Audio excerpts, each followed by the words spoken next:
Okay, the new U.S. Census separates black Americans from African Americans. And a lot of people are confused why. They saying because, they're trying to get ahead of things or because they know the truth. It's none of that stupid shit. America's always one step ahead of you guys. They got a think tank to think these things out. Okay, you got to think what's happening. Africans are trying to get our reparations from black Americans, right? So, and Africans have the power to do that because they have a government, right? And they have a force, they have an army, they have a nation, they have a country, a continent of people who can fight for this thing and who will eventually win it. So America's saying, hold up, we got to stop that shit right now. Those are not black Americans. They didn't suffer any slavery or anything like that. They the ones that sold them. So America knows the truth. So they have the right to differentiate us. And they know who we are. Y'all better use them little brains y'all got. And I'm telling you, America is always a step ahead of their sneaky, grimy asses. But I'm glad they did it because Africans was trying to get our money, y'all. And America never planned on giving it to us. But with the power that Africa holds as an army and a continent of people, America was kind of shifty because they said, you know what? With the black Americans' power, they can work with the Africans and definitely get that money and overcome us.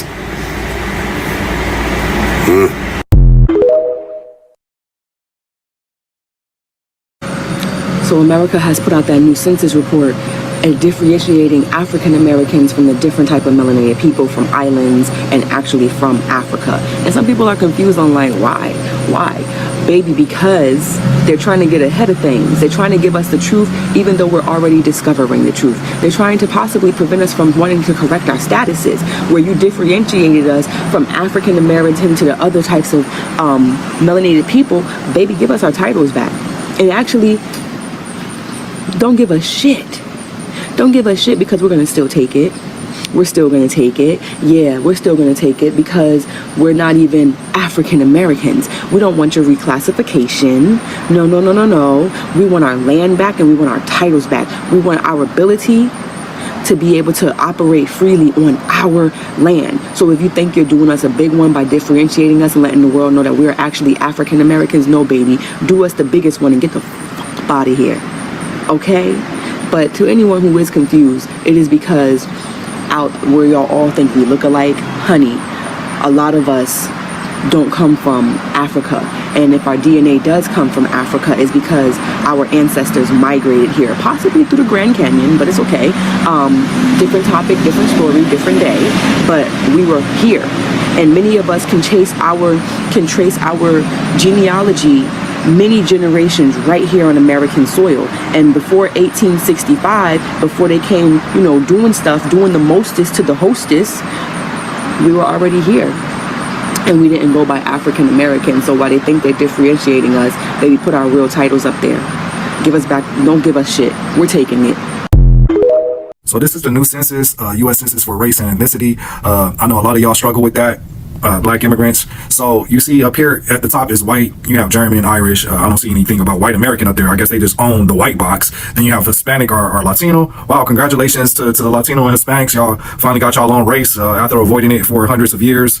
Now you no longer have an excuse to identify as white, but yeah, whatever. So you have Mexican or Mexican American, Puerto Rican, Cuban, Salvadorian, Dominican, Colombian.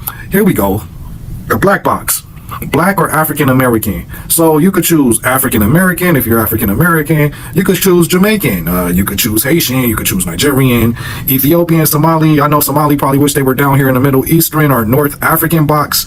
As you can see down here, they don't consider themselves as racially black. They're not black race-wise, but they could still check off Middle Eastern or North African. African, yeah. But once again, I want to go back to the black box. You see that? We're the Americans, right? Okay, then you have Asian. I guess, no, there's no such thing as an Asian American, according to the census. But anyway, here's American Indian or Alaska Native. Then you go down here, there's a Native Hawaiian or into the Mexicans. How you see how this says the Mayan or Aztec, they're under Native American Indian and Alaska Native box. So you guys got your own box, and it doesn't say indigenous nowhere over there. But yeah, tell me how you feel about this census.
News folks, you're going to want to hear this. There are reports of another outbreak of criticism towards black Americans, making this the 11th time this month, just in time for Juneteenth. Folks, apparently the push from black Americans to prioritize their own issues has caused shockwaves through various communities, specifically the black immigrant community, who feel Americans deciding to take a back seat during these ICE protests and critiquing the anti-black rhetoric from the other non-black groups, in addition to the anti-black American rhetoric from other black groups, is black Americans participating in something they're calling black nationalism. They invoke the names of such groups such as FBA and Hebrew Israelites and Pretendians, as they are called, using those groups to insinuate that black Americans are starting to behave as some type of hate group. What I'm saying, folks, is that black Americans have never really been defined or acknowledged as a distinct ethnic group and are viewed as solely a stolen people from Africa, removed from their homeland and with no culture that is distinctly their own, despite evidence of the contrary, because black American culture can be seen to have directly influenced all cultures across the globe through varying forms of cultural appropriation. Apparently, it's okay to call black Americans colonizers on a land where we were brutally forced to over 400 years ago. Of being black people dropped off onto a land during the transatlantic slave trade and enslaved, and not becoming the dominant culture, meaning black people that were enslaved and dropped off in different countries such as Jamaica or Haiti. The black people there became the dominant culture, and so when you think of places like Haiti and Jamaica, you think black. And you think about all the things that are distinctly a part of their culture. And it is understood that that is their culture and is respected as such. Unlike with black American culture, which is often disrespected and attributed to other various ethnic and racial groups, such as with box braids. Black Americans have long been considered to be a form of diluted extensions of Africa, whereas other black ethnicities, unless in Africa, are recognized as their own distinct ethnic group. That is why the insult for black Americans is often, you don't even know where you come from, despite being in America for over 400 years. Black Americans are apparently viewed more like white Americans, having no home of origin and just simply migrants with no culture on stolen land, despite black people not being the thieves and actually having a culture. Black American culture is seen more as an extension of American culture, meaning for everyone,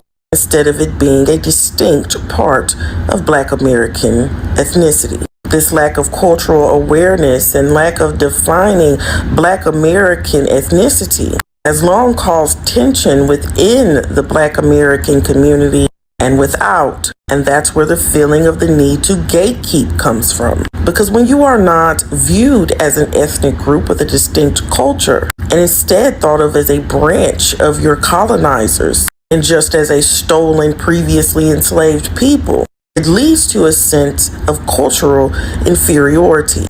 And that lack of acknowledgement by others eventually reaches its breaking point. And I believe that's what we're seeing today. Folks, I believe that this could be the start of openly and specifically distinguishing a black American ethnic group, a tribe of sorts. Let me know your thoughts in the comments.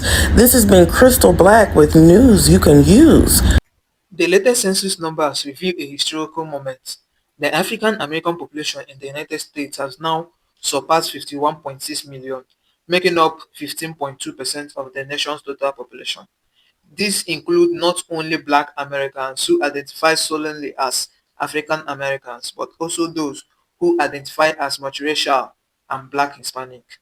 This result highlights how the African American community remains one of the most significant and fastest evolving ethnic groups in the United States, shaping culture, politics, and the nation's future. As discussion about race, identity, and representation continues, the new census figure shows just how important it is to recognize the full diversity and Americans' black population. Hello guys, welcome back to my social commentary. I hope we are doing good and you are watching this video.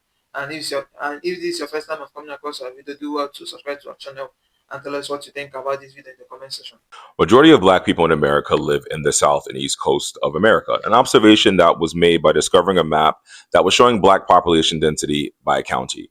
This led me to think about my experiences moving to the West Coast, living in LA, but also spending summers and extensive time in Seattle, Portland, Arizona, and Utah. And it made sense coming from the East Coast why I would feel like there are not a lot of black people here, because there aren't. The average experience of a black outsider from the South, Midwest, or East Coast coming to the West Coast is having to actively seek out black people, black experiences, and black neighborhoods. This isn't the reality for the majority of us in the rest of the country. I think the lived experiences of those of you in California, Nevada, Arizona, Washington State, etc., make you believe that isolating feeling of blackness only existing in pockets in specific areas is how it is everywhere. And unless you travel and spend time in the rest of the country, you wouldn't know that or the difference. Between 1900 and 2020, the average black population has not shifted more than 10% across the country, meaning that in the South, the Midwest, and the East Coast, we have continual high density of black people with populations over 50% to 60% in some areas, meaning there's more chance of us to see each other. There were three types of people in that comment section: those who were listening to respond and argue, those who didn't comprehend what was being said, and those of you that heard and saw a transplant and tuned out everything I was saying and just responded. Listen, I totally understand the disdain you have for transplants. As a New Yorker, I'm very loud and vocal about the New York City transplant, so I refrain from speaking about LA in a way that makes me sound like I'm trying to change it or its culture. But presenting a map, showing stats, and talking about demographics isn't my opinion or that of a transplant. It's just a numbers game of me trying to talk through the reality of the populations of America, of our people. Black banks, corporations, lawyers, doctors, institutions thrive and exist everywhere when there are more of us concentrated in a dense area. So for anyone coming to the West Coast and not seeing that, or only seeing white, Asian, and or Mexicans, when we say it's a culture shock, it's quite literally a culture shock. There are obviously thriving black communities in LA and the Bay that help shape the culture of the West Coast and have some of the most popular, influential parts of black culture, to be honest. But because of this, when you're in other parts of the country, like myself and black, you grow up consuming media, you assume that these communities aren't isolated, but that it's just a reality of everywhere. And because you live and grow and exist in these neighborhoods and really nowhere else, it becomes your reality. Moving to the West Coast for work, which most of us do, you're not thinking that blackness only exists in certain pockets. Me, for example, moving to LA, my studios are in Hollywood and Burbank. So I moved to an area close to work so I didn't have to commute. When doing this, you have no idea that means you're removing yourself from blackness. But I learned very quickly that south of the 10 is where redlining occurred. So we really only exist there. There's no reality if you move to Manhattan, Queens, Brooklyn, any part of Atlanta, Washington, D.C., Houston, Dallas, etc. You wouldn't see black people if you move to an actual part of the city. 80% of the population of America lives east of the Mississippi, which means there's more of everyone in east of America. But in particularly, black people exist at higher rates, so you don't have to actively seek out black community. Making an observation about part of the country as it compares to the rest of the nation as a black person isn't talking badly about LA, the Bay, Denver, Seattle, or your existence, but culture shock is a very real thing. We all experience, no matter where we are from. There were hundreds of comments of West Coast natives describing their shock visiting parts of the country and seeing so many black people. I say that to say, there are different realities we all have in this country being black, and how demographics help shape our cultures and the way we view culture. It's definitely different being from the East Coast and from the Southeast and from the South and from the Midwest, the Pacific Northwest, and then the Southwest and then the West Coast, right? So making an observation about population density isn't an opinion. It's not something that I'm trying to pontificate on or give my think piece on. It was just a realization of why anyone that comes from those parts of the country, when we come here and have that reality or experience, it's shocking because, oh, there's just not that many black people spread out continuously in a level of density like there is in other parts of the country. These census numbers make one thing clear: African Americans are not just statistics, they are driving force in America's identity.